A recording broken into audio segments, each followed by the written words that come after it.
All right, so our next myth bust is, should I be eating gluten-free?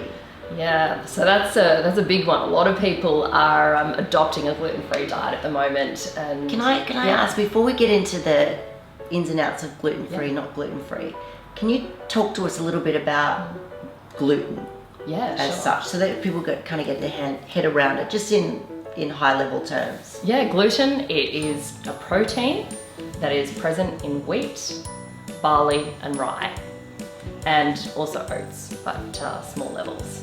Yeah, so it's simply just a protein. And for some people, it's reactive, and for others, it's not.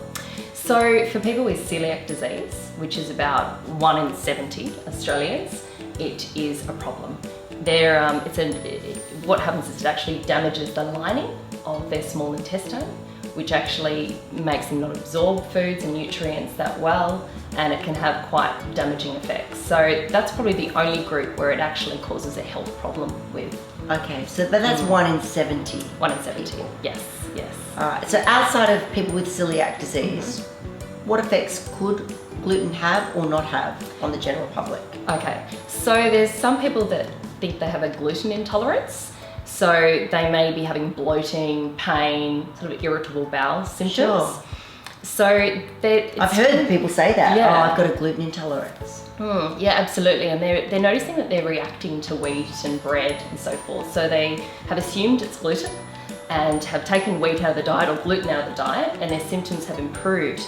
Now, the interesting thing is, at the moment, there may be a small percentage of people, maybe 5% of the population, that have gluten intolerance, but it also may be to do with something else called fructans, which are present in wheat as well. So what fructans are, they're essentially part of a group of small sugars and short-chain carbohydrates called Fodmaps. So I know that sounds a bit, yeah. So these Fodmaps, they're basically, we eat them in things like garlic and onion and wheat, and one of them's fructose and lactose in fruit and milk.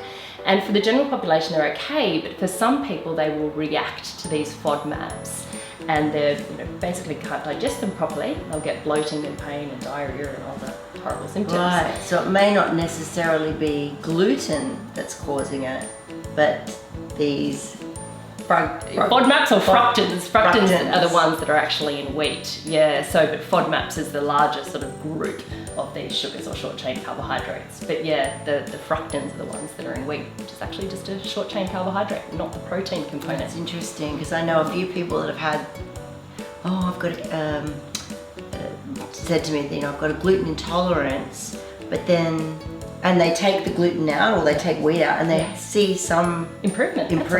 Yeah. But then they feel a bit sick sometimes when they have any kind of dairy products as well. Yeah, so it could be lactose that's causing a problem as well for them. So, and also people notice that if they eliminate onion or garlic, sometimes their symptoms really improve as well.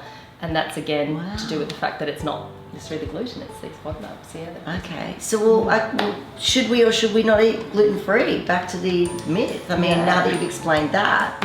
Yep, I'd say go to your GP first. Yeah, it sounds and like get tested. Probably something that you need to get officially tested on, and at least know the lay of the land of what you have any particular intolerances or even allergies to. Absolutely, yeah. And then from then onwards, you might see an accredited practicing dietitian and actually sit down and work out whether it actually is gluten, whether it is these Fodmaps, whether it's food chemical intolerances. There's lots of lactose, whatever. There could be a lot of reasons for why you're feeling uncomfortable. So it's probably better not to just cherry pick and take something out. Yeah. Dr. Google. That's it. People doing self-diagnosis. That's it. I'm taking all gluten out of my diet, and it may not even be that. That's right. Yeah. Right. Okay. That's good to know. Yeah. So a little bit of proper investigation, and then seeking some expert medical advice. That's right. Yeah. Done. Thank you. Myth busted.